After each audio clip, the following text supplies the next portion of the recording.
Okay, guys, we are live. So for those listening at home, welcome to the Live from the Sword Coast podcast. My name is Kevin Madison, and I will be your friendly dungeon master this evening. Tonight, we are continuing on with our ongoing campaign, playing Greg Gillespie's very cool Barrowmaze complete campaign. Oop, there we go. There. Oof. Wow. I should have thought this through before switching the camera on. And we are playing this using Scarlet Heroes, published by CNA Nominee Publishing and written by Kevin Crawford. This is session 27, I believe. 27, 28. Let's see here. I just entered this a moment ago. 27. If you are just joining us now for the first time, and you want to see kind of what has brought us to this particular session, you can find a full host of older videos for the first part of this campaign, the first couple of months of this campaign. But if you're joining us for the first time, welcome. With me tonight are the stars of the Wednesday night sessions. And I'll go in the order that I've got you guys on the screens here. First up is Jeffrey. Hey everybody, I'm Jeff, and I'm playing Badonk Bent Bucket, the Goblin Acrobatic Monk. And today, I am drinking some very special Jefferson's Reserve that I got for Christmas. Ooh, look at that. Next up is Chad.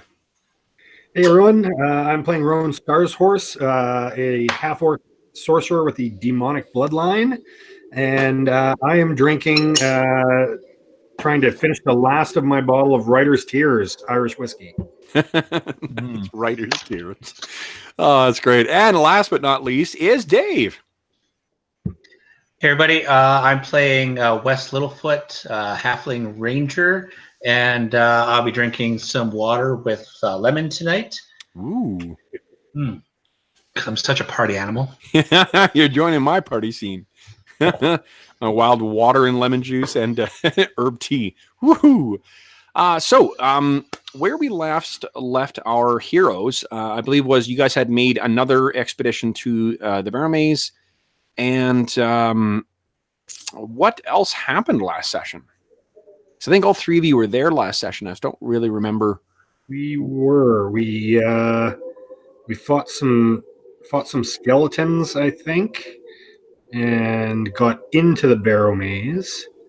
Right. Did a little bit of exploring, but not very much before. Yeah, not really much. We didn't get very far. That's right. right. I don't know if we cleared any new rooms even. You nearly lost. What's his name? Is it Grigori? Yeah.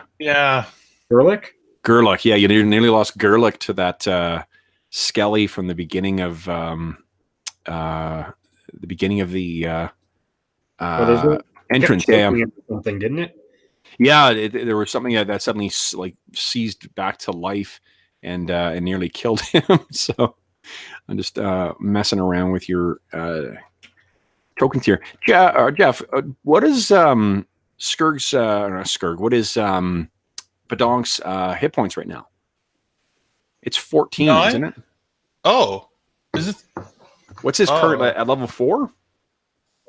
Is it? I didn't think it was only 9. Is it? Well, that's my current total. Last session, but I only had 11. No, you would have healed though. I mean, I'm assuming enough time has passed since you guys got back to town. Here, this is the last version. I've got it down as 54, which makes me think I typed wrong, so it's 14, I believe. Oh yeah, it is 14. Sorry. Yeah. Yep. You are correct. What is Wes's? Because you guys actually have the same hit points. You gain the same amount at each level, and you have the same Constitution score. Is Wes's hit point or hit point total 14 as well? Yeah. Okay, cool. Yeah, so I thought that was wrong. Okay, got it. All right. So wait a minute. Oh, that's because I opened up the Pathfinder version. For those who may be listening to us for the first time, we originally began this campaign using the Pathfinder 2nd Edition playtest before switching over to Scarlet Heroes. Obviously, that game has a very different scale of hit points. So, guys, we will pick up the scene in Helix with you guys once again kind of milling around the breakfast table at the Brazen Strumpet. So you guys are sitting over some eating your breakfast. What do you guys plan on doing today? Going into Kev, how far into the season are we right now? You guys are getting pretty far in. There's about a month left of summer. Okay, then we would be probably not wasting any time and anxious to get out there before the season is over. Yeah. For those who, as a reminder to the rest of you guys, and for those listening at home, once the wet season comes, it really makes the Barrowmaze effectively unnavigable and incredibly unsafe to try and get through. While the winter will be cold enough to really freeze a lot of the water, it still is so deep. The snow is so deep, and it's so dangerous out there that it is extremely. It's encouraged to not go out and brave the weather. So effectively, what will happen in about a month's time is that the town will have to will shut down, and you guys will have to decide what you want to do for the winter. What you still have on retainer, Vasquez and what's his name, Gerlich. Let me see. I can tell you what other. If you're interested in other hirelings, I can take a look here and see who is available. Oh, where is it here? Meat Shields. It's actually what it's called. It's the Meat Shields is the name of the generator. That's so good. Okay, so what do you got? Not much of a meat shield, but okay, so no, he's not. There's only one guy available with his war dog. He is a human man-at-arms with wears a necklace of teeth. He looks pretty old, to be honest. I mean, he looks like he's in his like mid-50s. And his dog Spot looks to be about the same as well, but he does have like leather barding on the dog, and he has weathered like fairly beaten leather armor and a shield himself, as well as a pretty polished club that looks to have seen a lot of use. So if you guys do want to hire someone as well, it's 1 GP per day. I think you guys are sitting on a crap ton of money right now. Yep. Which we probably should try and spend so we could stop paying our 10% to the shopkeeper that we're storing all that with. Yes. It's just slowly dissipating every day. We're just goes down. Well, I mean, he doesn't like charge interest or anything like that. It's just that every time you convert it over, he doesn't charge you anything to store I'm assuming like your coins and stuff like that. You guys are keeping with you. We'll convert them into gems or something. Well, I mean, for when we have a TPK, that way your next party will be able to find a trove of right. Widgets. You don't want all the money hidden, in town. Yeah, you want it easily accessible. Yeah. In a notoriously lethal Greyhawk game I used to be in, that was the only way we got magic items, was when a PC died. They would like raid the corpse, and your new character would come in with magic items chosen by you per your level. But it was always a scramble to like, oh god, don't lose any of the magic items. Well, I actually forgot there was a wand that you guys recovered last with that one charge left. Trap detection, I believe. Yeah. Yes. Oh no, detect the enemies, I think, wasn't it? Oh, detect enemies. Yeah, because that was the joke. Was that like, should I use this charge? Nah, it'll be fine. No, it'll be totally fine. So Werbin was there last time too. I'm just going to go in the order you guys are here. 1, 2, 3 for Jeff, Chad, and Dave, and then 4 is Werbin. Chad, you got the wand. Okay. So you've got. It actually works out because I think you're the only one who could probably use it. So so that's what's available for hirelings, if that's what you want to get. Otherwise, do you guys wish to just venture forth back to the Barrowmaze? Yeah, I think so. I think so. Yeah, let's do it.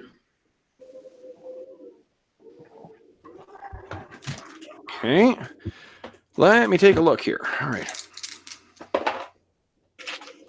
Interesting. Interesting. Okay, I need to check one thing here, guys, while we're looking. Where's the glossary? Anything you guys want to pick up or you want to take care of in town before you leave town? Oh, I think that, well, as far as Badonk's concerned, he's just anxious to go. Yeah. The guys are actually talking about doing too many things. He won't stop them, but he'll discourage it. Like, no, we gotta hit the road, guys. Season's almost over. I haven't made my winter's worth of treasure yet. Goblins got to survive in the lean months. Yeah, goblins gotta eat. Be right back. Just gonna grab a book. Sure. Hope it's a book of where to find treasure in the Barrowmaze. I believe that is the Barrowmaze book, but I think Kev would be upset if we if we bought that. Yes. Yeah. Badonk searches around in Helix for the book of the Barrowmaze. Well, that's the funny thing with Curse, playing Curse of Strahd, is that like I've got the book and I've read the book. I don't know it terribly well, but I'm kind of intentionally trying to forget what I read before. You know, we could probably write some fake guides to the Barrowmaze and try and sell them, and they'll help in the off down on some season. of our adventurers. I love that idea. Did we give the gauntlets of ogre power to? Yeah, Werbin got them. Yeah, Werbin. There were also 3 gems. With my 18 hit points, then. Yeah. There were also 3 gems, 2 10 gold piece and 1 75 gold piece that we found on the corpses of those former adventurers. Okay, so it's 95 total. Yeah. Then you would have been, it would be 9.5 gold would have been charged for the conversion, which would have left you with, what's that, 85 gold and 5 silver, I think. That's not bad. Yeah, multiplied or divided by 4. It's still not bad. No, it's not chump change. So I was checking for.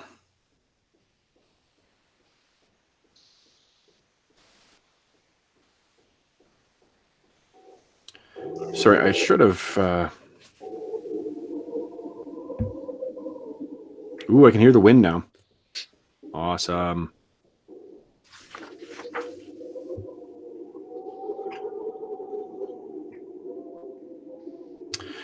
You know, for the love of me, I can't find the damn number now. Where's my cheat sheet? I had some cheat sheets I was using before for Adventure Conqueror King that has all the encounter stuff on it, and I can't find the numbers now.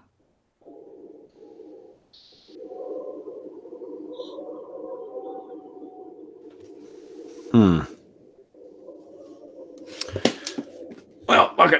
I'm going to use one out of Astonishing Swordsman and Sorcerers of Hyperborea. So the trip through the Barrowmaze. Oh my God, Chad's been decapitated. Oh no, it's back. Never mind. He wore camouflage though. Yeah. His shirt blends in with the curtains. I'm just ahead. Oh shit. Okay, so the let's switch over to the map very briefly. The trip through the Barrowmaze this time is uneventful, so I'm not going to worry about you guys setting up a marching order for this, and you are able to reach the Barrowmaze without consequence.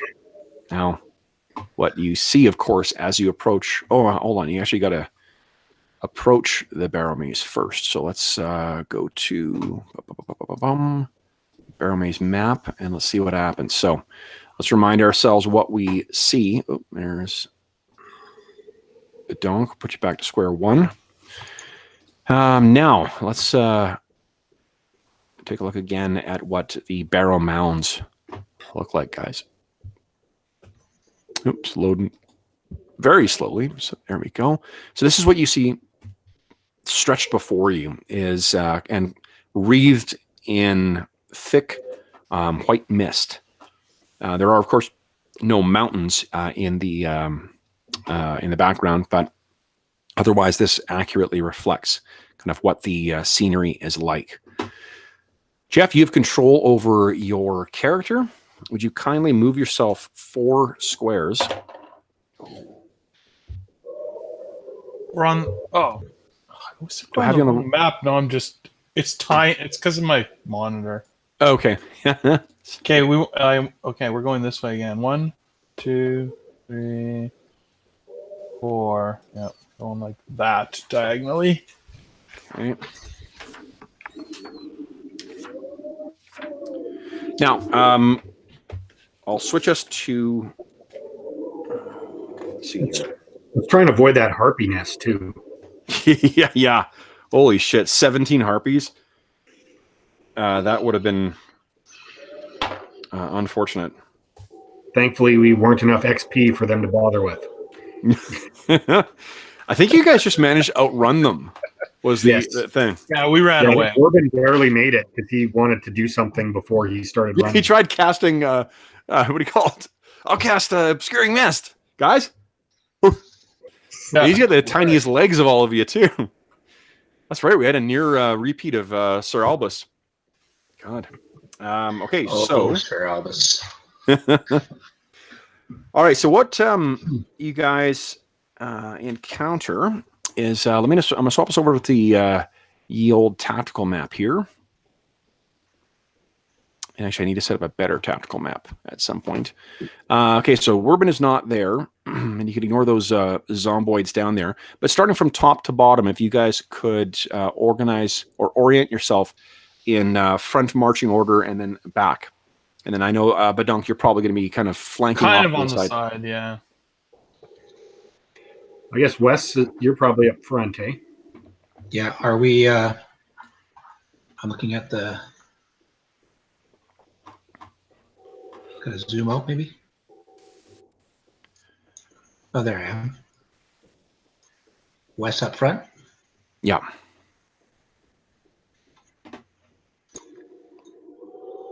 Well, how about Gerlich and I go behind you, and then Vazquez can bring up the rear. Diamond formation! Diamond formation! Then the donk can move around us as he chooses. And you got okay. So let's I'm gonna do. I'm just gonna rotate each week. So Jeff, you're in control of Gerlich this week, and let's see here. Chad, did you control anybody last time? No. Okay, then you get Vazquez. Okay. So, and what I'll do is I'll just have them act on your initiative, just for ease. Okay. Okay. Okay. So now, Dave, since that means you are odd man out, you're going to start rolling surprise for us. So you get to start off until you fail, and then it'll pass to someone else. So I roll for the Ones and twos are bad, right? Oh, 1s and 2s are very bad. Yeah. Yeah. Nice. Now, since Wes is also like, he's got his cannot be surprised when I roll initiative, roll twice, take the better result. Yes. Okay. So what I decided to do with that is, let's see here. We need to. I need to change your character sheet for that. I think what I'm going to let you do is you can roll initiative a second time. So you can take the party initiative or your own initiative. You can make the choice then. Okay. So I'm going to have otherwise just be party initiative because I think that map rolls a little faster. But for surprise, yeah, you will not be surprised. Okay. Because that's a pretty big, picking your foci as that is a pretty big decision. So, Chad, what did you pick as your second foci, your level 4 foci? I took Rune Explorer, and because I've finally been inside one. Right, that was your trait? As a trait, and Demon Blooded Sorcery level 2.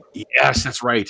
So yeah, now I can summon a fetid abyssal mire and all creatures who pass through or start their turn in the area take 4d6 poison damage. Love it. And, so yeah, it can cause the ground within 30 feet to become swampy and vile. Nice. More swamp? Yes. Don't need more swamp. Might be good for killing piranha flies, though. Yes, you just dive in. Guys, George just joined us late, and he is disappointed he missed what you guys are drinking tonight. So while I'm rolling the reaction, why don't Jeff and George, I'm, of course, being boring with tea and water, and Dave has joined me in loserhood with water. I'm drinking a special bourbon that I got for Christmas called Jefferson's Reserve. And I was drinking Irish whiskey, Writer's Tears, but it is now gone. Oh, that is very sad. It's in your belly. It's in my belly. Are you sure you're not an editor? Because isn't that what they drink? All right. Anybody have a charisma? Well, first off, who is going to be taking the point on? I guess actually, Wes, you'll be the point on this because you've got the no reaction, and because you've got a terrible charisma score. Yeah. Do you actually have a penalty, or is it just? I have a 9. 9 is no penalty. Okay, so that's fine. So then roll the reaction. All right, interesting. So what happens is you guys are making your way through the mist, and faster than you guys are well, actually, you guys are not surprised by this. You hear this group kind of tromping along as they are making their way towards you, but you hear it just kind of like seconds before they walk out of the fog and find you there. And I'm just trying to find an appropriate illustration. Oh, these will work. Yeah, that'll work. Boom. Here we go. I'm just going to use this dude as the stand-in for it.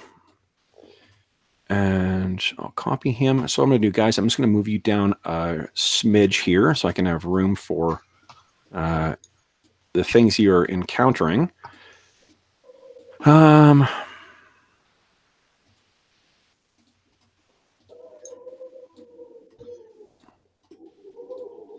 Guys who casually carry their swords on their shoulders. Yes. It's a bunch of attractive young warriors carrying their swords at jaunty angles. So let's see here. Someone roll 2d6 for me, please. Let's see how far away they are. Dice roller. Oh, 120 feet. Nicely done. Okay, so as they sort of make their way out of the fog, there are 8 of these. It's a mixture of about like 2/3 men and 1/3 women, mostly human. There's maybe like one dwarf and one elf in the mix. The elf has not the dark hair that you see of the Thornswild elves. It's got more of a sandy colored hair. So actually it might be a half elf. But they seem to be kitted out in something similar to what you guys have, though they've got a lot more like they look closer to like archaeologists or like tomb robbers than what you guys do. They're all kitted out with picks and shovels and stuff like that, and they seem to be sort of muttering, I think, like amongst themselves.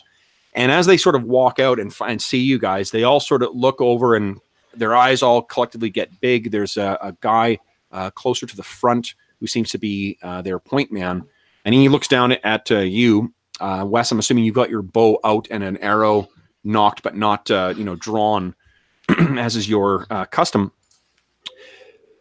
But you guys have the first opportunity to act, and I've got you guys pretty close on the table here. But remember that you're about 120 feet away from these guys, so you're they're basically right at the edge of visibility.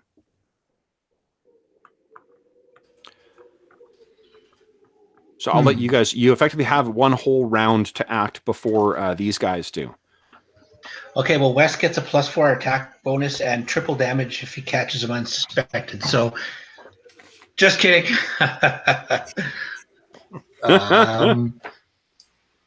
Yeah, he doesn't draw back on his bow for a joke because that's not usually very funny. And that would be appropriate role playing for Wes. He's really struggling here on this one. But you know what? Hey, let's just maybe talk to these guys. Are they dressed like Sir Albus? Maybe he can talk to them about Sir Albus. No, they're not. There's maybe like one or two of them with some armor on, some heavier metal armor, but not like the full fine plate stuff that Sir Albus had has or has maybe. Yeah. So what?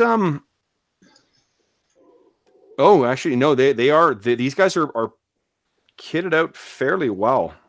They've mostly got leather armor, but the guy up front does have plate armor on, carries a shield, and does look to be fairly capable of handling himself. Let's grab. Oh, are you guys here to crack open one of the barrows? Hello there. Okay, give me a percentile roll, will you? Oh man, please. Been rolling well. Are you sure you want me to do it? Yeah, I'm wasting all your good rolls on this.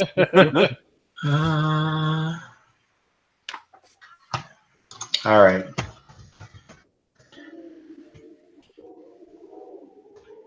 $55. 55. Oh no! Now Wes dies. It's a Sammy Hagar roll. Come on. Okay, so this guy looks down at you guys, and his hand. Well, he's probably carrying his sword out. The look on his face is shock, basically, and he doesn't have time to react before you really go, or he kind of at least is maybe caught a bit or kind of stunned, I guess, to see you. What do you say, Wes?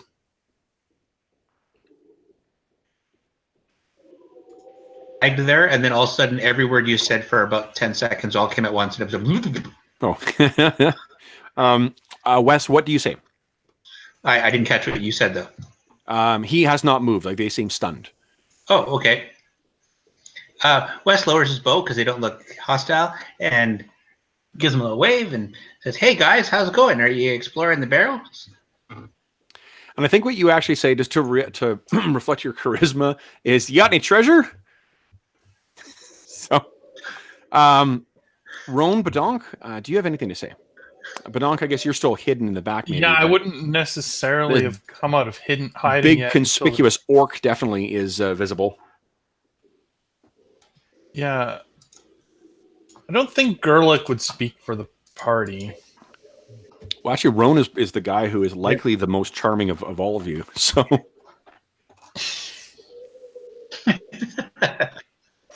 Roan, what are you doing? I'll just, if I see the guy's sort of hand inching towards his sword, then I'll be like, "Hey, fellow adventurers, see you're on your way to the Barrowmoor as well." What is your let me think here. What's your intent here? Are you trying to just like keep these kosher? Or are you trying to be? Yeah, I basically, it's like, I'm trying to give off a vibe of, we're just passing through. We probably have the same goals, but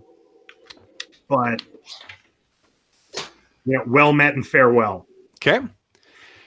So why don't you give me a charisma check, and then do you have a trait do you think that might apply? I've got con man and experienced smuggler, so I'm kind of used to. Which of those do you think would apply? I think maybe more experienced smuggler, because I'm like, he's used to talking his way through armed obstacles. Sure. Yeah. So nothing.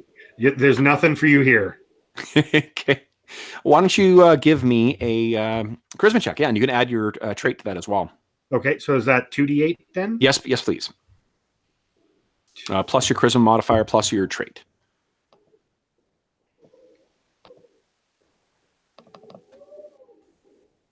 So 2d8 plus. So the trait, does that make it 3d8 then? No, not plus the dice, just plus to the total afterwards. So if you roll there should be that little button in the bottom part of your screen that we set up. If you just click that and then just add whatever your stat modifier is and your trait. Excuse me. Sorry, I keep clearing my throat here. Sorry, guys. Okay. So plus 3 is 11. Yeah. Okay. So that's a success. It's not. I think he sort of looks at you, and his eyes narrow, And it says, who are you? Were you following us? Just following the usual path we take when we're doing what you're doing. And his eyes kind of narrow.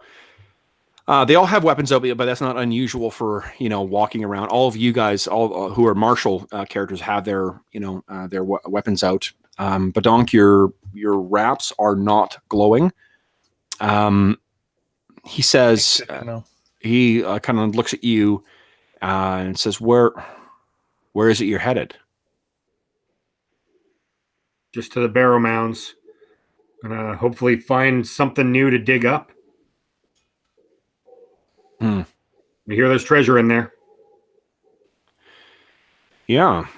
He looks around. He doesn't see Badonk. I think if Badonk was there, he may be able to place what group you guys are from, but otherwise you guys tend to have rotating cast fairly often. Although Wes is pretty fucking noticeable presence in the Brazen Strumpet.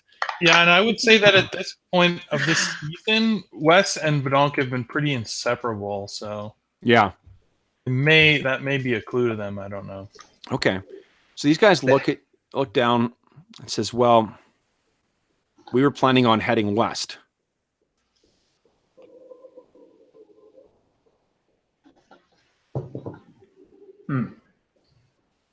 Oh, I have no idea what direction we're heading. It all looks the same to me. So I think there's like a half open barrow somewhere to the south from here. Is that right? Yeah, I think it's south. One of the other guys with him says, there's a barrow that's open. Oh, really? Somebody must have got it open then. Damn. What is there? And they're all kind of talking amongst themselves a bit. And then the lead guy turns to, quiet. Is it south you're headed? No, we weren't. We're going to try and find one that's easier to open up. That one's going to take hours of slamming pickaxes and stuff. We don't have enough bodies. They all kind of look at each other. It's all right then. Good luck to you. They start walking, and they look as they're kind of leaving. The leader looks back and says, "Saint Yig be with you," and they leave off into the mist. And also with you. And also, sorry. And also with you. Oh, and also with you. Okay, let's get over here. All right, those guys. So let's head back to the map. Another life. Okay, so in terms of direction, basically these guys headed off directly in, where that first mound is that you guys usually go to, the one that's still being excavated? Yeah. The one that you guys started on? The mound where Sir Albus died. That seems to be the direction they're headed. Oh, I thought we were farther north, so I actually was trying to direct them to that one. And is this one here the one that we started digging up but didn't get into, or? I think that one you actually got into. The one you started was that first one. No, the Guardian Barrow is not even on this map. Remember, the Guardian Barrow was actually outside of the Barrow Mounds. It was still in the moor. Right. And what Sir Albus was thought, or what he was researching, was whether there were 3 more of these things at kind of each of the corners of the Barrowmoor. That's right. And he did find that out. And one of the other parties apparently went in and opened one up. That's what word around town is. Yeah, there was a trio of adventurers who went out and actually sacked another one of these things. They seem to have a map, but no one has any idea where the map came from. Yeah, 10 is one at 1018 there. That's the one that you guys explored. You had a bunch of funerary urns in them. The urns, right. Yeah. So, okay. So then you guys are free to carry on in the other direction. Go ahead and move 4 more there, Badonk. We want to go like up and then 2, 3, 4, like that. Oh, I guess you guys can't see me moving it unless I place it down each time. Is that 5 or 4? Was that 5? I think it's 5. Let's see here. 1, 1, 2, 3, 4. 1, 2, 3, 4. No, I'm wrong. I'm wrong. Oh, he's just kind of like he's supposed to be on that one. Yeah. Okay. All right. So you continue making your way along, your eyes wide. Gerlich is watching the ground, it seems, and his little dog, as well as Biscuit and Bone, Badonk's 2 dogs, are sort of, scampering behind you guys and kind of like looking off into the mists. Badonk, go ahead and move 4 more. Let's see. We are. Let's see. Equals 1. 1, 2, 3, 4. We can get there in 3 moves, which is nice. Yeah.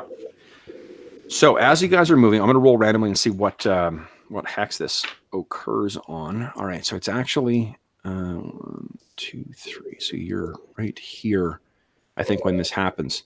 So you're making your way through, and I think you're sort of to make the most direct route. You're sort of skirting the mounds themselves, and you're walking along the kind of rocky ground. And as you do, you hear that same squawking, screeching sound that you heard before when you encountered that harpy nest. We know that sound. Avoid the harpies. Now, would you guys, let's see, I'm going to roll surprise for the harpies. And Dave, you are a surprise guy. Fuck, they're surprised again. Huh. You're surprised too! Dave, you're fired. Jeff, you're rolling surprise for now. Wes isn't surprised. Wes is not surprised, but the rest of the party will be. So, So can I alert the team since I'm not surprised? No, like that's you're able to react, but you're not able to. You can spend the time saying "look out," but they've all got slower reflexes than you, so that doesn't help all that much. Now give me a sec here. I've rolled. The distance is 60 feet. So let me see here. How many? A lot.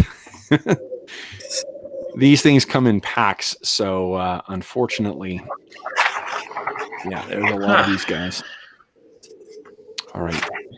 Let me see here. Kev was disappointed that we ran away from them last time. No, it's just an unfortunate. Oh, Yeah. And it's harpies. Strange. Yeah, how weird. Harpies again. Well, this is this is the second encounter you guys have had since you went in here. So the first was those fellow adventurers.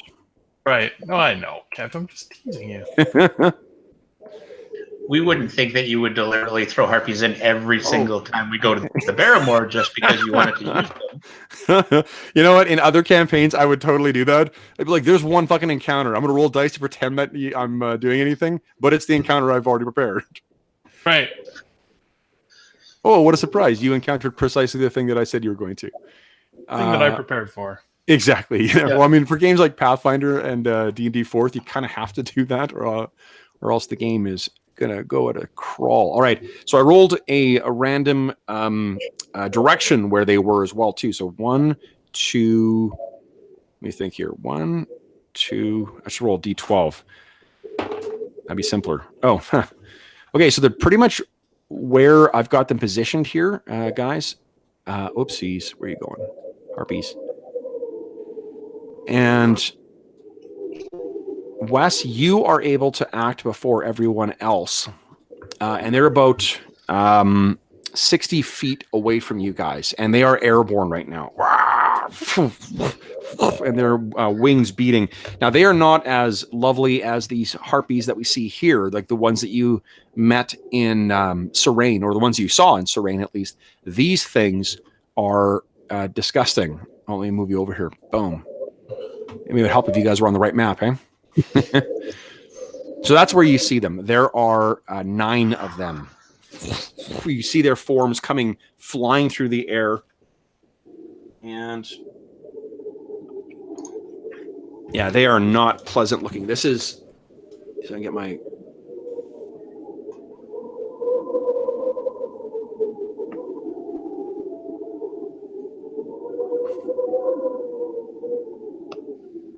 Creepy. So they look sort of like fallen angels almost. Now, let's declare actions. Anybody going to be casting spells or disengaging? Oh, my camera's all fucked up. Oh, there we go. No one's casting spells. Oh, if Gerlich's going to cast spells, remember he has to declare that now. I think that he would be running. I mean, at least that's what he would assume, because that's what we did last time. I don't know if we're going. I don't know if that's what the I guess the plan only is yet, person who's got an action this turn is their surprise, so it's Wes. Let's just do the surprise round first. So Wes, oh, you're shooting. Okay. Now you've got a modifier. At least buy my friend some time. You've got a modifier too. Oh right? yeah, I get additional +4 to my attack roll and triple damage with my weapon and fray dice when attacking unsuspected or unwary targets. Wow. Okay, so triple damage is rolling 3d6. We're not multiplying it, so add another 2d6 to that. And it's actually they're rolled separately because that's the way dice work in Scarlet Heroes. Just give me 2d6.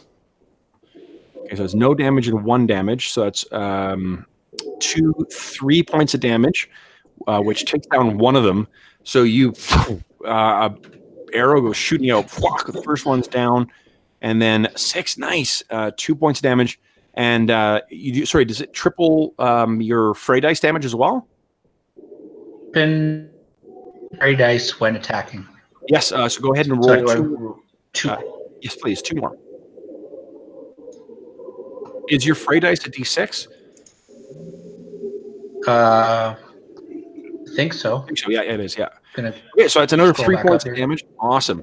So you look up, and in rapid succession, suddenly 2 arrows are out, and 2 of these things fly, fall to the ground. One of your Valoron crafted arrows sticking through their disgusting heads, and they drop down. Because of a surprise encounter like that, I am actually going to roll morale for them. Because they haven't even done anything, and they're already down. Yeah, they did fuck all, and they've okay. You have not broken their morale, but there are 2 of them that are down now. So okay, so then that's the end of the surprise round, guys. And let's declare what we're doing this round, and then we're going to roll a d6 for initiative. Who wants to? Dave, we're putting you back in charge of initiative, because the other guys have PCs to take care of. So you're rolling initiative here. Gerlich is casting a spell. Before we do, okay, so Gerlich is casting a spell. Now that Wes took a shot, yeah. I think he would. What about Roan? Is he casting a spell? Roan is casting a spell. Okay. So otherwise, I don't need to know what you're doing. Let's just roll initiative here. And what are we rolling for initiative? 1d6. I got a 4. 1d6. Oh. Yeah. Maybe I spoke too soon. A 2. Damn. Oh. That means they're I'm gonna acting go first. All right. Damn it. So they screech out, and all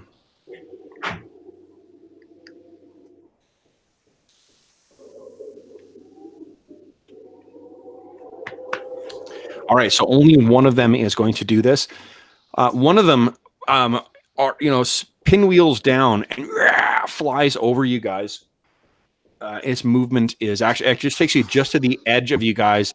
And just as this thing is over, it screeches out this horrific, bone-chilling, squawk. And I need each of you to make a, let's see here. I think it's a wisdom saving throw, please. DC will be a 12. So you're rolling just your wisdom, and that's it. Oh, wisdom plus your level. Wait, what? It's your wisdom bonus plus your level. So it's 2d6 plus our wisdom bonus plus 2d8. Sorry, 2d8 plus wisdom plus level. Yeah. No, Wes, it's not a d12, a d20. It's a 2d8. All checks are always d8. Attack rolls are the only thing that's it. Yeah. Okay, I rolled that off the sheet, so maybe do we have to change the sheets or? The sheets don't work properly for most things, so. Okay, never mind that. It has your stats on there. That's really it. The attack rolls are work properly, but +2 and 11. Nice, Donk, no problem. Roan, what is your what's your level's +4, right? Roan? Yeah. Yes. Okay, so you said Vasquez is level 1. yes. No, she's level 2 now. Level 2? Yep. I'll just do a trait roll for her as well. Yes, please. Garlic got a 6. Nice. Oh, shit. What's Okay. with all the ones today? Wes. Wes. Okay, so Wes and Gerlich, everyone else shakes this off. Wes, you are paralyzed and you are immobilized with fear for 9 turns. Turns? Yes. Not. Holy 90 minutes. Yo. Now, remember that Wow. you can choose to take a amount of damage equal to it's your level in D4s to start with to just resist that. So 4d4? You take 4d4 damage, yeah. Or you can just stay there and see if your allies can keep you safe. Ooh, so 1, 2, 3 points of damage, and you managed to shake that off. So go ahead and record 3 damage. And then the rest of them, let's see here. We got 1, 2. I got at least 1 on each of you guys. 1, 2. Wes. Badonk, give me a stealth check. DC will be 12, please. We'll see if you kept. No one puts Wes in a bag. So it'll be your dexterity plus your whatever trait you have. Right. So which is +2 and +3. So 2d8 plus 5. If they don't, then I'll just attack the whoever's there. And I'll randomly hit 2 others.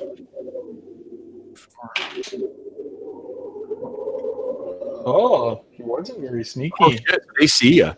All right, so it's only 1 I need to determine randomly. Let's see here. 1, 2, 3, 4, 1. 7, 8. Okay. Oh, Gerlich. All right, so this thing is going to wing over. That's when it screeched.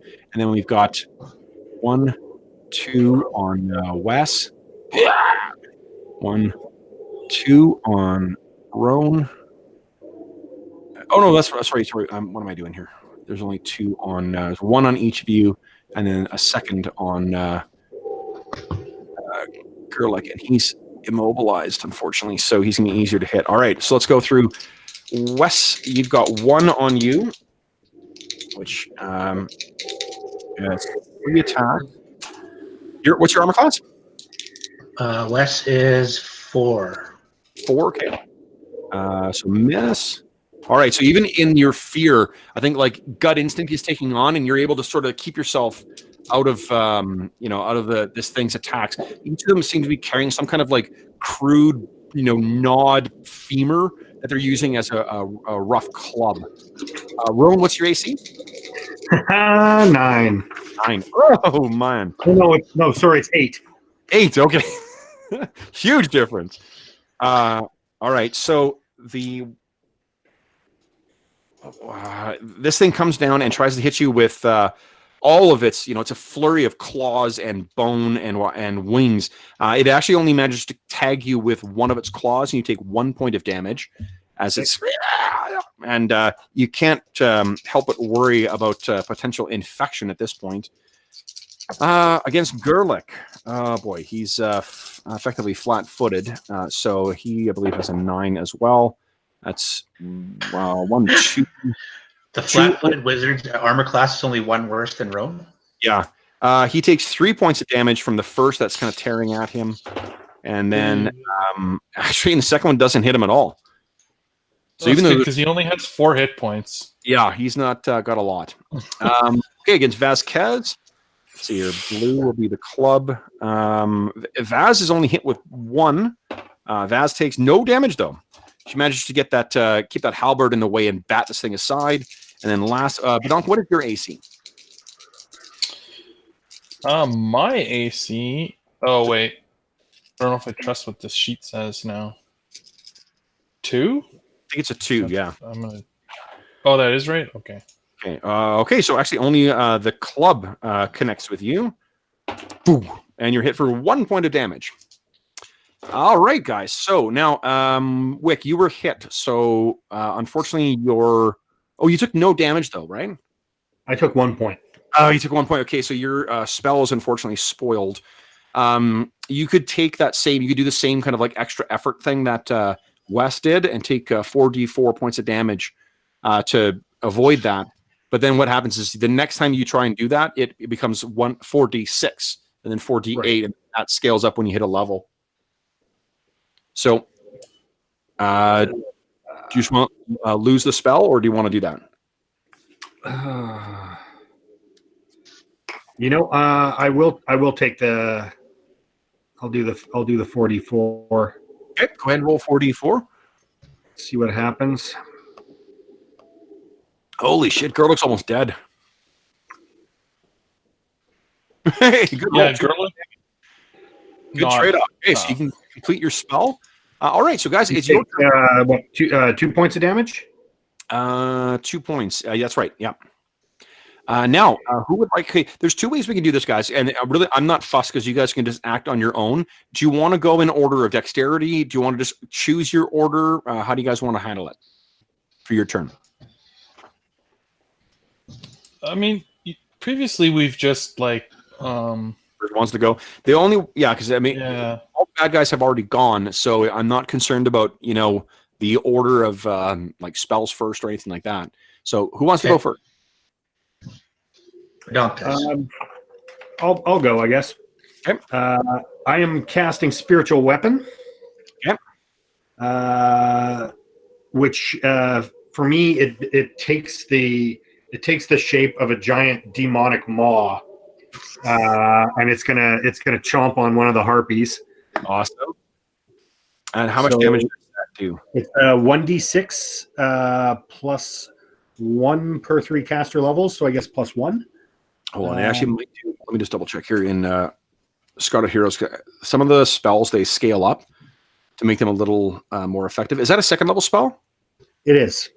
Okay, so let's see here. Follow cleric. No.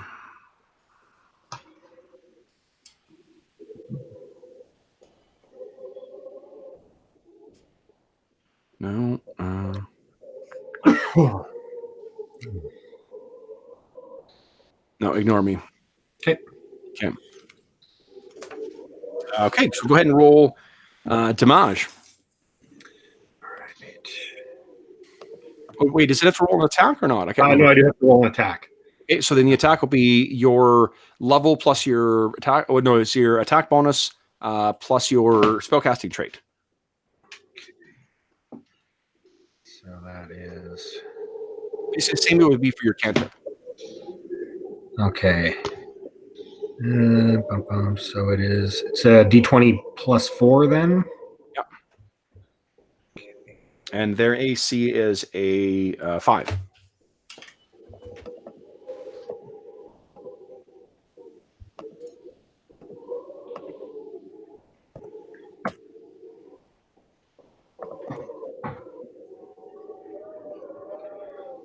I think that hit. It does, yeah, just on the nose. Woohoo! Just barely. Nice. Okay. Go ahead and roll damage.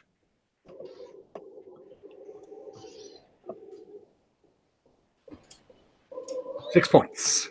6 points. Nice. Okay. And I am going to hit that same one with my fray dice. Okay, go ahead. And what is it? It's the fray dice is what? Your kind of lightning arcing out? Yeah. Okay, so one of them is let's see here. I'll do this. Boom, boom. Okay, and which one of the ones that's attacking Gerlich? Oops. My fray dice can hit anything. Oh yeah. Do you want to focus on the same thing? So it's going to be on the same guy. Awesome. Okay, so then actually, yeah. So that demonic maw takes a massive chunk out of this thing. It pinwheels to the side, blood and feathers flying through the air, and you scorch it out of the air with your dark magics. Your body, of course, swelling up with those tattoos glowing the way it customarily. Because I've got the prayer beads. Every time I cast a divine spell, I heal 1 hit point. So I will do that. Nice. That's awesome. Sweet. Hey, so excellent. Then who wants to go next? Badonk is ready. Nice. Okay, he will attack the one that is right overlapping him. Okay. So, 21. 21. That's definitely a hit. That is for 1 damage. Yeah. Okay, so it takes 1 point of damage, and you got your fray. And my fray does Now, you 2 don't have points any. of, Why don't you say you leap up and hit the one that you're hitting, and you pogo off, and that one that screeched that was flying over you guys, yeah. that you get up and tag it with one of your claws, maybe. Okay, cool. Yeah, sure. Okay, so 2 points of damage there. Boom. All right. Then Gerlich has he's frozen in fear. So either Vaz or Vaz. Yeah. Kev, did you tag the wrong one. one on Badonk or the one on me? I tagged the 2 that are on you for some reason. Yeah, thanks, you know what? Actually, there isn't one that's close to you there, Badonk. There isn't a second one, so I think that you're only able to get your base damage. Oh. Unfortunately, yeah, I was confusing you with Wes. Okay, so Vaz or Wes. Now, Wes, because you're in melee, you can't use your range attack, and you didn't declare a retreat. So, unfortunately, you're kind of you can swing maybe your bow, I guess, at them. But these things are one of them is at least in too close for you to do anything. You can try and make an attack, like move, but then it can follow you and try and make an attack. Sure, I'll move and shoot. You can't because you didn't declare it before. You can't do it. Oh, okay. Yeah, you're kind of stuck in melee. So, what your options are is you could forfeit your attacks to gain +2 to your AC, and then change your action next round. Hope you win initiative, or you can hit this thing with your bow, I guess. Do it. Yeah, I'll do that. I guess I'll. Okay. So it'll be 1d. It'll be a base attack plus your strength, and then if you hit, you do 1d4 plus your dex bonus damage. Actually, I'm going to say just 1d4 because it's an improvised weapon. No stat bomb modifiers to the to hit or to damage rather. Okay, so base attack. Yep. And am I using what? And your dex modifier to hit. Dex modifier? Yeah, let's use that. I have drunken fighter trait? No. I should take that eventually. Traits never apply to attack bonuses. Oh, that's right. Only skills. Okay. Dex bonus. Oof. So unfortunately, no, you and I don't think. Well, there is that one that's in close to you, so you could use your fray on that maybe. So go ahead and roll your fray. I'll let you have the same bonus that what do you call that? Wes was or Badonk was going to get. So go ahead and roll your fray dice. And let's see. Oh, no damage. Damn it. Okay. So I believe then it's just Vaz who's left to go. All right. Vaz is going to halberd this one. Good call. Is she close enough to get fray dice on either Badonk's or one of Gerlich's? That's actually an excellent opportunity to remind you guys that your fray dice can be applied at any point during the during your turn. You could do it first and then go and do some other action, or she can take this thing down, and if she takes it down, shift over and then try and do her fray damage against that. Perfect. So she's going to attack this one first. Yep. Are these lesser foes? Fighter, these are lesser foes. Oh no, they're not because these are 3 hit dice. She's only 2nd level, so she does have to roll an attack roll in this. It'll be +2 plus what's her strength bonus? +3. +3. Oh, it's a +5 to hit. All right. So and then +5 to base. She got 15 with the extra +2. Yeah, that's definitely a hit. And 11 is 4 points of damage. So yeah, Vaz, what does she say as she cuts this thing in half? Jeez,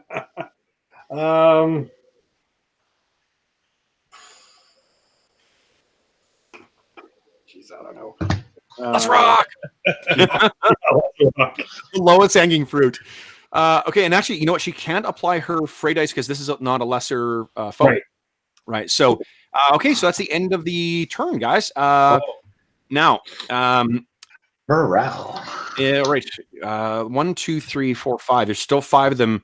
You guys have dropped one, but there's different triggers for when morale is tested. Ambushing things, I'll make a morale check. When they're less than half of them, I'll make a morale check. If you take a leader down, I'd make a morale check. Cool. But for now, they are still sticking around. However, I do have to roll initiative. So, Dave, go ahead.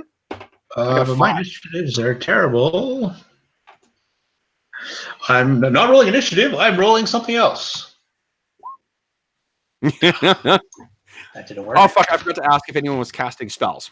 Gerlich's frozen, so... Or retreating.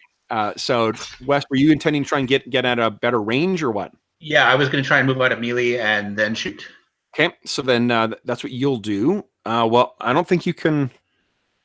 yeah, I'm not sure you can retreat and then attack. You can do...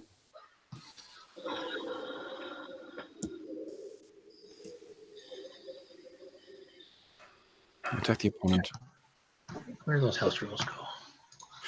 Okay. So there's 2 different options you have for defensive. One of them is a fighting withdraw, which is you move backwards at half your combat speed. If there's a clear path, if an opponent follows you, then you may attack them on their initiative when they enter in reach with a melee attack. On a full retreat, you can move backwards up to your combat move, so that makes you your full move. And any, let's see, the combatant making the movement forfeits your attack. All opponents attack with a +2 bonus that round. So then, I would probably.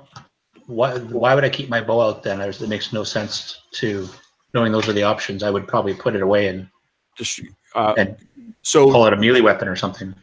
So that's 2 different kind of like 2 separate actions. So you would be, unless you're dropping it to the ground, you're having to spend a round to stow your bow and another round to get your weapons out.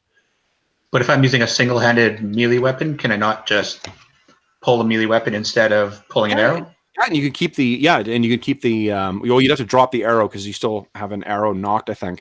But you'd be dropping the arrow, drawing the weapon, and that would be your action. Yeah, I'll drop an arrow over dropping my bow. Okay. All right. So I'm not casting a new spell, but I'm concentrating on my existing one. Okay. Let me see here. Okay. You have to concentrate on your spell? Yeah. Interesting. Okay. So then, you might want to keep get some distance between you and the melee fighters then, to avoid having the concentration broken. Okay. So then they're unfortunately up first again. So let's go with the. There's now 2 that are on Wes.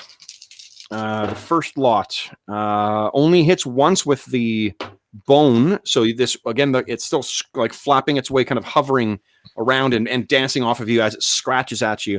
It batters you with its club. You take 2 more points of damage, and then the second one, I think, hits twice. Your AC was what again? 4. Oh, nice. Okay, no, actually, the other one misses altogether. Nicely done. Gerlich. Oh shit. 19, 18, 18.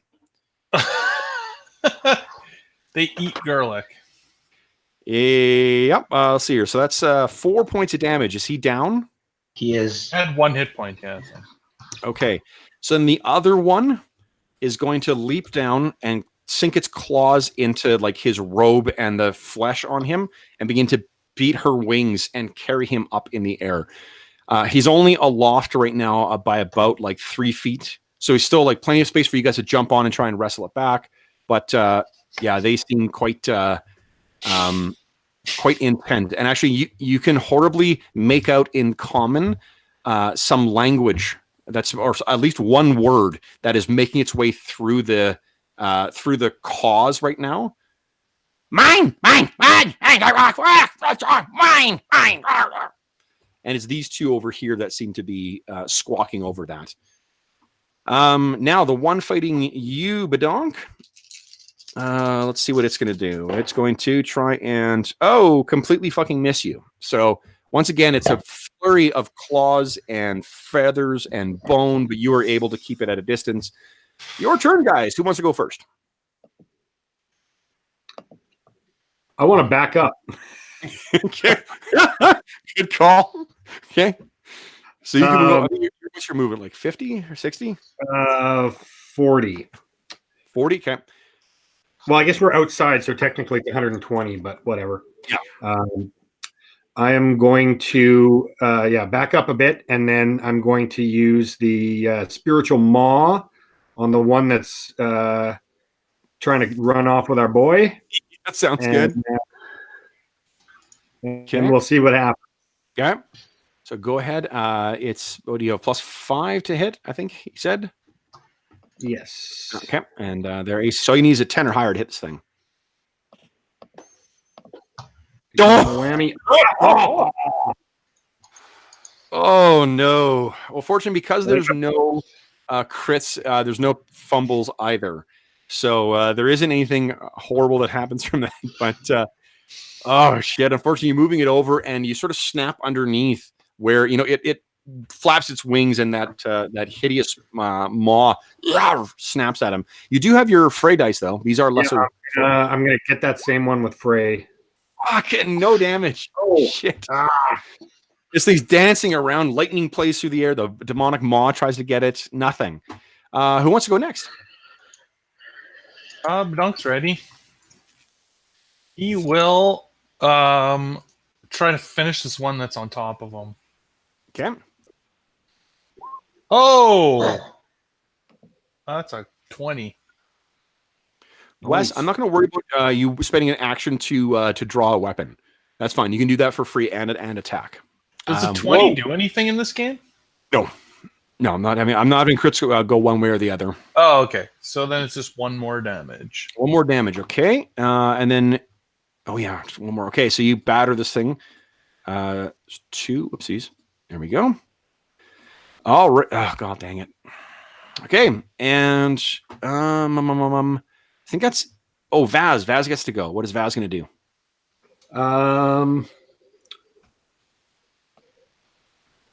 She's going to hop over here, and I think it's not too far off the ground. So with her halberd, she can take a big swing, and she's going to yell out, "Not for him, you bitch!" Vaz only speaks in quotes from aliens. Only speaks in aliens quotes. Exactly. Usually, yeah. Okay, nice. So that is 2 points. But not enough to take it down. Okay. Tough, actually. Yeah. You know what I'll do though is I'm going to make a strength check for this thing to keep carrying.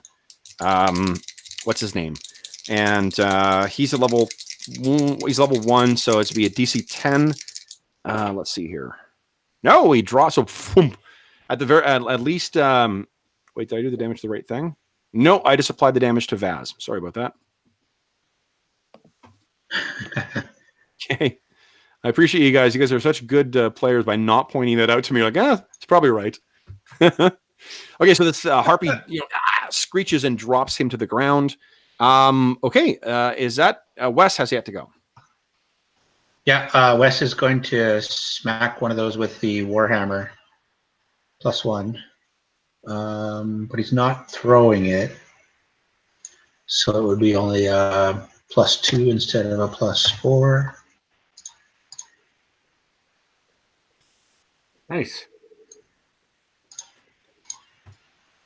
Awesome. Okay. Wham! And so that is 2 points of damage. Nicely done. And then unfortunately the fray does not connect, so these things are still fucking on top of you. All right, then it is end of the turn. Okay, guys. What do you want to do next turn? Anyone casting spells or retreating? Not yet. No. Okay. The injured harpy that's with you, Wes, it's going to try and screech. Okay. I'm going to try and smash it before it screeches. I rolled a 5 on initiative again. Come on. Get a 6. Hey! Outstanding. Wow. All right. Okay, cool. Wes, thanks to Wes's. It could be our first turn. Its disgusting, like bare chest is drawing in as if it's going to, try and issue out a massive screech. Wes, do you want to go first? Do it, man. You Sure. rolled it. I will smack it again with the Warhammer returning. Wow, hell yeah, you will. Awesome. Okay, so this thing falls to the ground, and it actually, instead of screeching out that paralyzing shrill sound, it actually kind of like, squawks like a dying chicken, and then falls to the ground still. Go ahead and roll your free dice. Oh, nice. 2 points of damage. Well done. And you follow through. Boom, boom, to the other one. All right, who wants to go next? I guess I'll take another chomp at this one here. Okay. Come on, Demon Maw. Nice. Oh, no. 19. One short. Frey dice? Yeah. Frey dice. Come on. Big money, no whammy. Boom, that's enough. So while this thing is dancing away from that snapping, giant maw, the leaves it open, so you unleash with your blackened lightning or purple lightning, and it is scorched and falls to the ground still. The other one is still flapping around. So we got Badonk and Vaz left to go. Badonk's ready. Oh! Oh, not good. It's not ready. Not good. Okay. Wow, I rolled a 2. Yeah, it's not good. So this thing is just, it is causing you trouble. Vaz, what are you going to do? Badonk get a Frey dice? No, because he's only one target. Oh, right. Yeah. So then Vaz, what are you going to do? Wick? Where is she? Okay.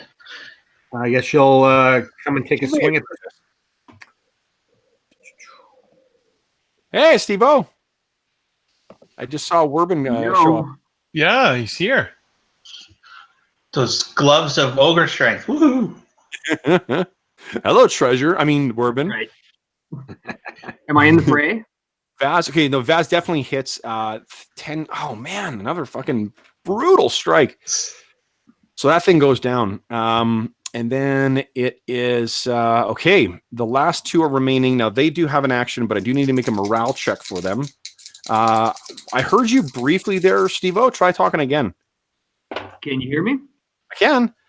Okay. Okay, so these things are booking. Well, they do get to attack this round because they can't retreat. Excuse me, this round because they they didn't declare that. Let's see here. Let's make an attack on old Wes. I got. Oh God. That's your AC's a 3, so it's 2 hits. Wes, you take 3 points of damage. So those claws. His AC's only a 4. What's that, Wes? His AC's only 4. Right. 4. So you take 3 points of damage, and then on old Badonk, I don't think any of that hit. Oh, jeez, you're just too. That AC 2 is fucking hard to hit. So once again, this thing is kind of snapping and clawing away at you, but you're just dancing around. And you're just too small of a target. Okay, that is the end of round, guys. So they are going to retreat this round. Anyone casting a spell? Oh, I just rolled a 6 for AC or initiative. Anyone casting spells or retreating? No. Nope. Okay. Then go ahead and Dave, roll initiative.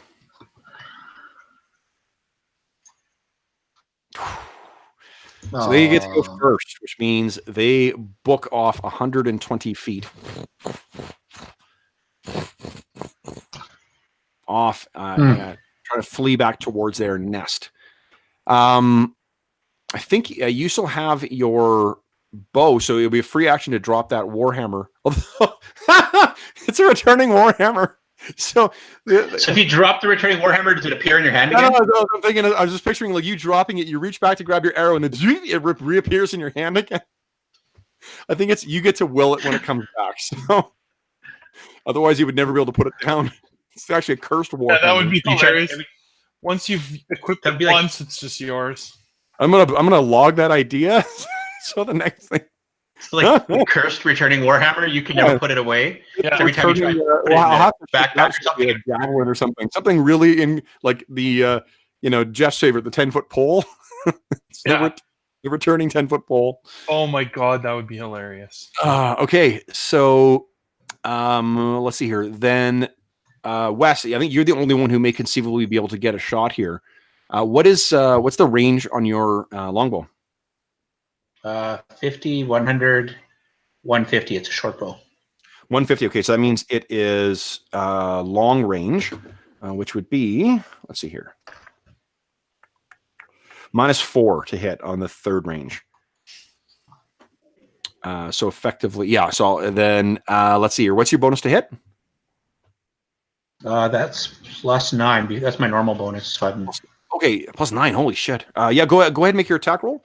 I was going to count their AC as being higher than it or lower than it usually would be. yeah, my attack roll was 2. Oh, okay. So you take an eye and you fire off, and it just goes wide. I think just the savaging that you took from that thing just it really shook you. And at that sound, you do hear one more, and you all kind of spin around, getting ready to face whatever foul thing is coming in. And then out of the mist, a small raven appears, which then transforms, swirling with mist, into the familiar form of Werbin Silverstone.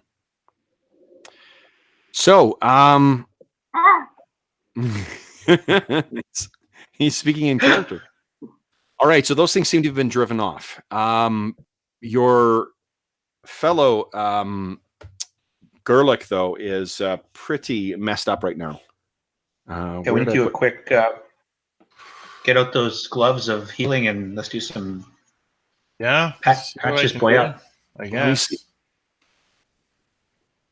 1 second. I'm going to see what happens when he hits 0 hit points. So, Right, like, is he already dead? yeah. Well, I don't think he's dead, but let's. Oh no. Right. Yeah, if he's got 0 hit points, he be dead. Oh, he'd be dead. Well, that's sad. Yeah, like you guys, as PCs, you guys can spend that Defy Death ability, but he unfortunately cannot. So, we're back to the same old. Dead It's been henchman. a long time since a henchman died. Yeah, let me We're a little saddened. the customary marking here. That. All right, so well, you guys are getting close to the point where you will be able to cast spells that will raise the dead. Although I wonder what effect that might. Yeah, I mean the divine casters at least. Wow. I'm not sure that's a good idea in this area. Yeah, so I'm definitely looking forward to you guys trying to do that while in the Barrowmoor, because I'm sure that will work out just fine. Because Zombie Gerlich is a great guy. Yeah. I'm just slowly adding to my list of enemies. It's just evil, evil undead. What's his name? Sir Albus. Evil undead Gerlich. Evil undead, whatever the guy's name was who owned. What's his name? Mr. Patches. Richard Paggins. Oh, we have a lot of undead. You would have a lot of undead, yeah. All right. However, you do get to, if you're going to make use of those healing gloves. What is it again, Jeff? It gives you an extra. Here, I wrote it down. Didn't I? 1d4 plus 2. Once per day. Oh, nice. Okay. So then, So do I just roll that? if you're going to make use of it, Well, then we yeah. get, Oh, well, if we bandage wounds, after a fight, don't we get like 1 back or something? Or does anyone you need healing? get 2, yeah, like it'll be 2 bandaging wounds heals 2 hit points, and then you also will get whatever these. If you're making use of that daily use of healing gloves, then you'll get that as well. I guess Wes could use it, eh? I'm only pretty down beat two, up. so I can bandage wounds and be fine. So it's an extra point. So everyone heals 3 points. Except for Gerlich, who is dead. Gerlich was around for a long time. Oh, I mean, his dog is crying. You guys are just leaving nothing but like a fucking legacy of orphan dogs. A wake of, yeah. Sure, really. At the end of this campaign, Helix is just going to be full of stray dogs. That's like it's a Mexico City. That's what we're going to start as a pet We can dog. dog sled in the winter. But dogs just start taking him in. He's got some dogs. Yeah, but he doesn't like feeding that many dogs. You're really going to have a pack. These are, a whole pack. Oh, man. You'll start hiring your henchmen based on how much you like their animals. Yeah, you come along. Yeah, I'm sure this will work out just fine. Why do you have 6 dogs? Oh, no reason, don't worry. His dogs look familiar. I think I saw them at Oceans once. Oh, that's great. Okay, so, Werbin, you have followed these guys, I mean, foolishly traveling on your own into the Barrowmaze. What could have possessed you to do that? My goodness. I was in Raven form. You've been waiting for it. I was in Raven form. You're in Raven form. Yes. Okay. All right. So, Wes is pretty banged up here. What do you guys want to do? You want to try and carry on and see if you can make it all the way to the entrance? I could do a little healing. You could do a little healing. Yeah. And remember that your healing spells, the amount that's listed on the spell there is actually not correct because we're using the Scarlet Heroes version. It heals. Let's see here. Cure Light Wounds would heal 2 points of damage plus 2d6 healing, or Cure Serious, which does 4 and heals 4d6. What do you need there, Wes? Wes is... Oh, Dave just stepped away for a sec. Wes is at 9 of 14. He needs 5 points back. Okay. In the Serious, would that use up an extra spell slot, or is that my level 2? Well, no. You've got it. Your number of spell slots you've got listed there, and then you also pick one spell from each level that you can cast as many times as you want per day. Right. The only thing is that the healing spell you can only. Oh, geez, what did I say? I should really write this down. I can't remember what I said last time. I think you said you can do it on one ally per. Yeah, that's what I initially said. And I said, Right. No, or once per ally. Yeah, once per ally per day. I think the effectiveness halves each time. Yeah, that's what I thought I said, because I don't want it to be totally useless. Like, you are using up a pretty valuable thing. So first time you can, if say you picked Werbin, if you pick that as the spell for first level that you can cast as many times as you want, first time you heal him, it'll do 2 plus 2d6 of healing. Next time it'll do 1 plus 1d6 healing, and then after that it'll do 1 plus 1d6 divided by 2. And then it won't be effective anymore. So what did you pick as your 2 spells that you can use as many times as you want per day? I did pick, let's see, I believe I did write it down. No. So I did pick Cure Light Wounds was my second level one. And my first level one, I think, was... Right, because you're a druid, so it's second level, not first. Okay, cool. That's fine, Steve. So go ahead and roll. There's no reason not to use it then at this point. So roll 2d6. Let's see how much extra healing he gets. 2d6. Ow. 4. Only 1. So Wes, you heal 3 points of damage. Werbin has transformed from Raven form into dwarf form, comes over and works his druidic magics on you. 3 more points, or 3 more points. Well, I'm pretty close to full. Thanks, guys. Sorry about the harpies. I should have seen them coming. When I did, they were already looking like they're going to attack us. Didn't look like we were going to get away. Well, look on the bright side. Assuming there's only the one nest, it's almost down to half strength now.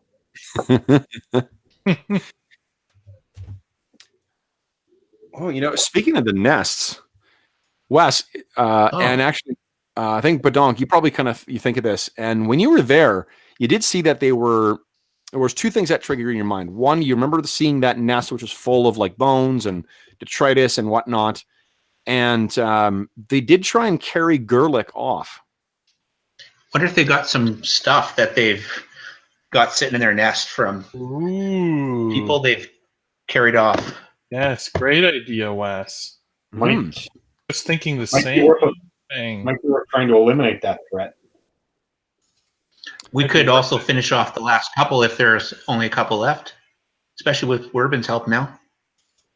Well, I think there was 17 or more when we were there last time, but we took out at least 7 of them.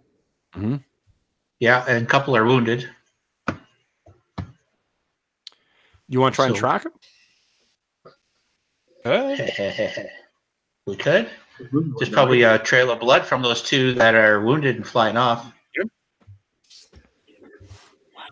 Could be worth it. Oh, Wes, I mean, like you travel back and forth through this area pretty I'm gonna well. And use you my consciously avoid the nest. Like you guys didn't stumble on the nest itself.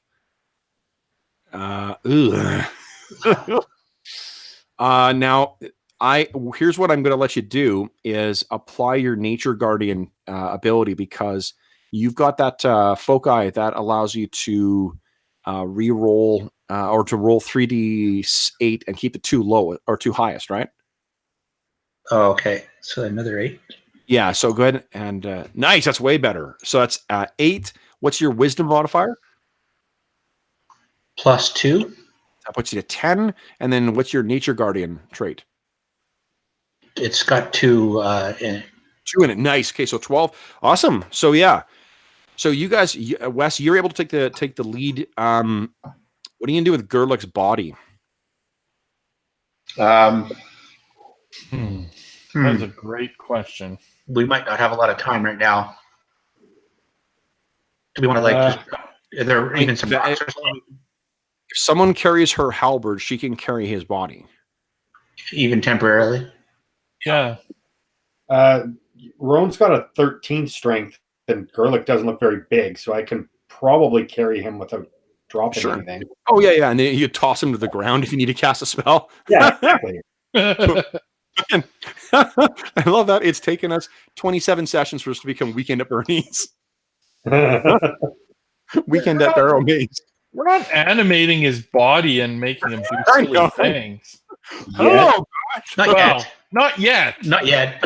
He might draw some. He might draw the harpies for us. And interrogate him. all right. So it takes you. Let's see here. I'm gonna say. You know what? It's gonna be within the same turn that you will be. So only about 10-15 minutes for you to locate it west. You come back, collect everyone. You bring yourselves over. I'm gonna say there is only a 50% chance of any of them being in the nest.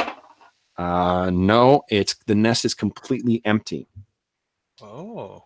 Which means Does the Lucky Goblin and I want to go down and check it out? Yeah.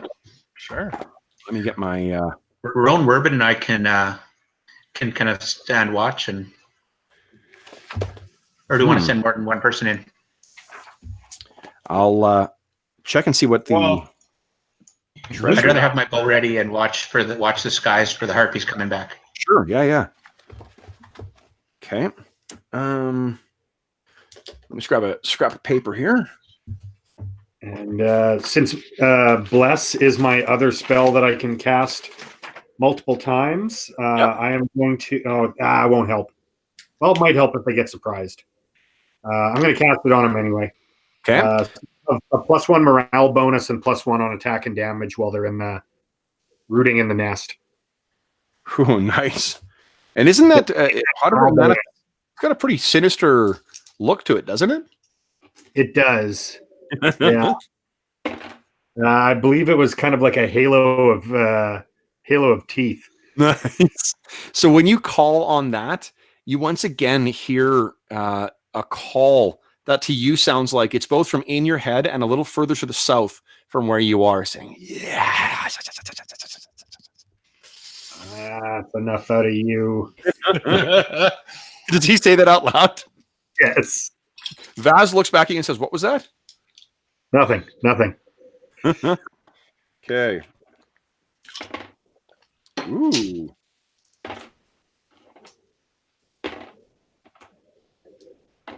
Come on.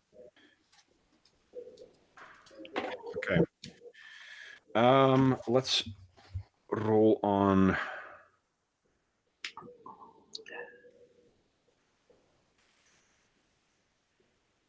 Okay. Someone give me a percentile roll, please. Oh, two people. Two people go ahead and roll percentile. Badonk, you're digging through the Sure. features. Oh, yeah, okay. So, roll. No. Ron, did you go down there with him? I'm probably Whoa! there. 5. Wow. I don't know if low is good or bad, but that's about Okay. as low as you get on 100. Need one more percentile roll, please. I'll just roll it. Yep. Oh, we covered the spread. Perfect. All right. So, Jeff, give me another percentile, and then Chad, another percentile, please. All right. 91. And 92. Holy! Now we're just everything high as you can go. That's crazy. Oh, nice.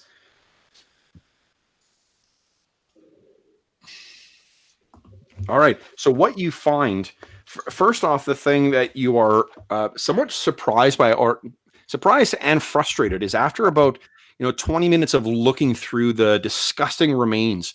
There's like picked over carcasses of some living human. There is, excuse me, there are, skulls that still have like the remnants of slurped out eyeballs in them. There are torn clothing and backpacks and stuff like that. Like, these things have been picking over people who have been going in particular, this long summer season. It seems like they've been feeding well. But for all of your efforts to look, you can't seem to find a single fucking coin. There's not one anywhere in this damn nest. Wow. It's almost like they've done something with them. It seems as if, that like they're doing something with them. They're hoarding them somewhere. These things seem both, and Wes, you can inform the guys of this. These things seem both bigger and well, no, I mean, the harpies you've met thus far have been actually seem to be quite intelligent. So they're bigger and seemingly as clever as other harpies. So maybe they've squirreled their riches away elsewhere. However, being the lucky looter that you are, Badonk, you do manage to find one pack that seems to be like stored underneath a piece of meat that seems to have gone far too off, even for the harpies to eat. And underneath that, there is a single weapon and a vial. Now, give me a sec here. I'm trying to find. There we go. 89. The weapons, because weapons work a little differently in here. Nice. Okay, so Refill. One more little bit. So One good. more little refill. It's very good.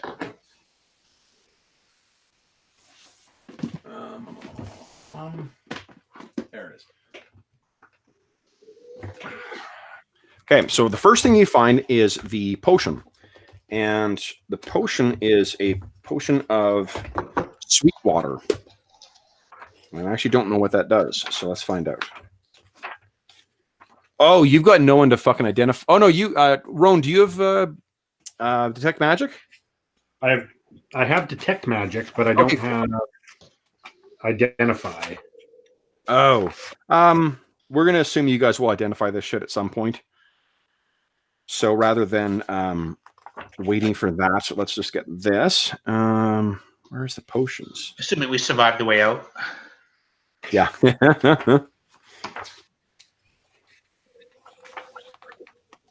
Well, I think after losing, what's his name? Gerlich. And it says that someone's not going to be long for this world when the DM can't remember his name half the time. Did pretty good for that condition. He did. I mean, he lasted quite some time. Pretty sure he's, other than the one that was with Rowan while he was off scene for a while, is our longest living NPC. Yeah, and she actually died off screen too. Depends on if you count Barwood and Greg. Oh yes, I wonder what those two are up to. Those buggers are still alive somewhere, I'm sure. They are. Are they? Bastards. Oh yeah. Okay, sweet water. This They liquid haven't sent their can be used to cleanse. Oh, cool. So this sweet-tasting liquid can be used to cleanse water, or otherwise transform poisons, acids, etc., into drinkable liquid. Further, it'll destroy other potions. Wow. Oh. So there's a vial of sweet water, and then there is a warhammer. And what I was stalling for there was to grab this. I got something for 5th edition, but it's this comprehensive equipment manual, and it's got expanded random history charts in it that I really like the ones out of the 5th edition DMG. And I thought we'd make use of these. Let's see what this warhammer was made from. So go ahead and give me a percentile die, please, somebody. You're the lucky looter, Badonk. Yeah, He is the lucky looter. he is a lucky looter. 64. Okay. Oh, yeah. Ooh. So this seems to have interesting an extra planar origin to it. 1, 2, 3. Ooh, it is stylized. It's made of like a burned, iron, like iron that would have been scorched in fire. But it has like stylized flames and so forth on the that handle, or in the shaft, I should say, and then leading up to the head of the hammer. Another percentile, please. Yep. 71 this time. Ooh, on the side, it has something written in a language that you do not understand that seems to celebrate some name. Another percentile? Ew. I don't like that. And 53. 53. Whew.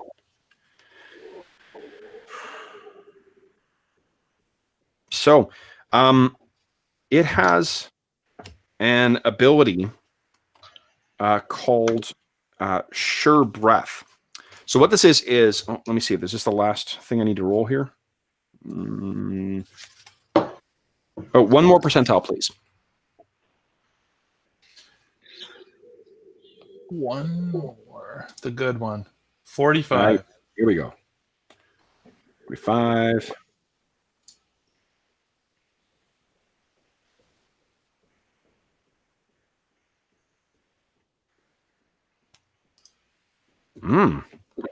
Wow, okay.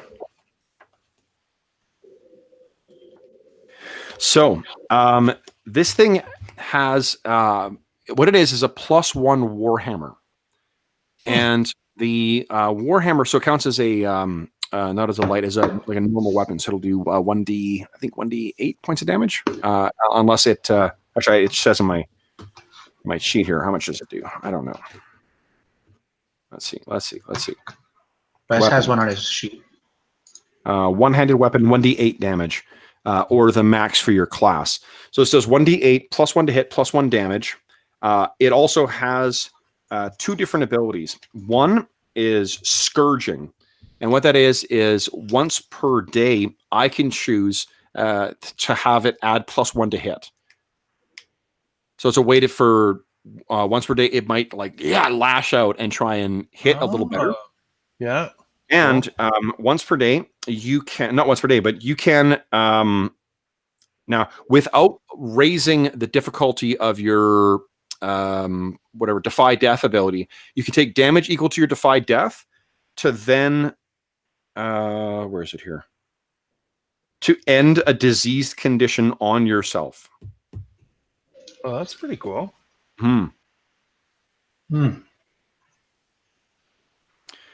Once it's been used, cannot be used again to the next dawn. So, and then that won't trigger the defy death to going up. So you'll take the damage, but you won't go up. Okay. So then let's see who gets these. There are 5 in. Well, Werbin kind of showed up at the end of the fight. Yeah. Hey, Does Werbin get a cut of this? sure. Sure. Okay. I guess Gerlich's down anyways. That means 1, 2, 3, 4, and then 5 is for Vaz. So first up, here, I'll get one of you guys to roll. We'll start with actually each of you guys. There's 3 magic items. No, 2 magic items. There's the potion, and then the what do you call it? The warhammer, the flaming warhammer. Not doesn't flame, but so why don't we, Chad? Go ahead and give me a D5 roll, please, and I'll go. Werbin's number 1, Bedonk's number 2, Rowan's number 3, Wes is number 4, and Vasquez is number 5. D5? Yeah, a D5, please. Where do I get one of those? Just hit /roll D5. So like it'll be like this.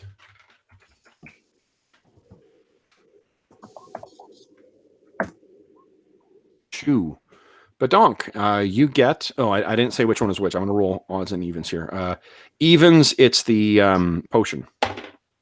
Odds. Wes or Badonk, you get the warhammer. Nice. And then go ahead and roll for the potion. Just roll a D4 this time. Badonk got 1, so. You want me to roll? No, chat again. Oh, okay.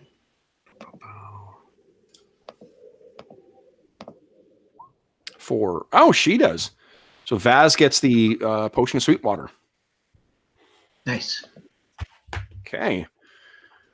All right. So you've managed to find some stuff out here. Let me roll. You did spend 20 minutes out there. No other encounters. What?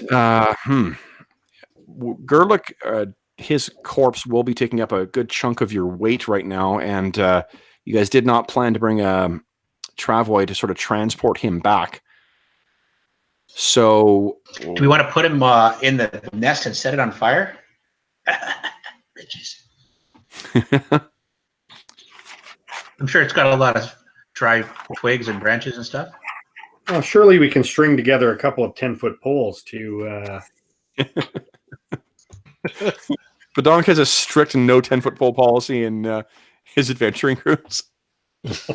Partly because it's about 3 times his height. So they make him very nervous. Yes. Okay, so then why don't we tell me why you guys are heading back at this point? I guess apart from the obvious. Getting the end of the session, so we'll be heading back. I think we just need to deal with Gerlich. We don't want to. Yeah. Drag him around and continue to adventure, essentially. Well, and he's going to start drawing the undead, I think. And other things. Yeah. Or joining them. No, we'll make sure that doesn't happen. All right. So let's see here. That means Badonk. I think the max damage you can do with the weapon is 1d6. So it's 1d. What do you call it? Let's put it in here. Let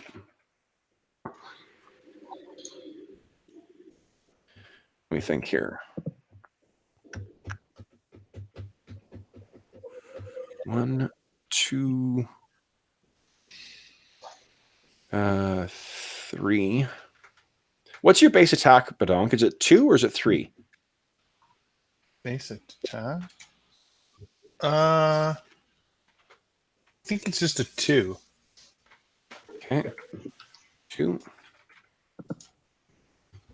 Okay. All right, your +1 Warhammer is set up in on your character sheets. I'm not sure if you want to give that away to anybody, but He might. Yeah. You're at 2, don't you? You've loaned out your Warhammer to Wes as well? Yeah, exactly. I bought it. And we made a deal, didn't we? Yeah, I bought it from you. Okay. Well, then I guess we'll head back to town.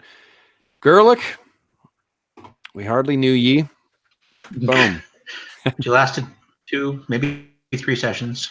He actually lasted he lasted through 4 expeditions to the Barrowmaze. Oh yeah, he was a serious adventurer. Yep. He he would have hit level 2 after this session as well.